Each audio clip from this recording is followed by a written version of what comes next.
বন্ধুরা, সোনাকলকে মাছের মাখা চচ্চড়ি দেখে নাও একবার। যদি রাঁধো এইভাবে, আঙুল তুমি চেটে খাবে। প্রথমে আমি একটি পাত্রে কিছু বেগুন, আলু, টমেটো,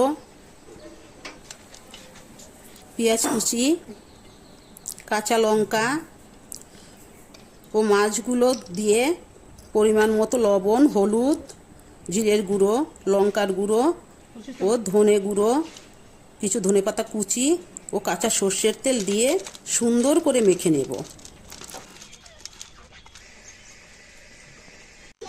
এবার কড়াইয়ে চাপিয়ে দিয়ে কিছুক্ষণ নেড়েচেড়ে নিয়ে 10 মিনিট মতো ঢাকা দেব।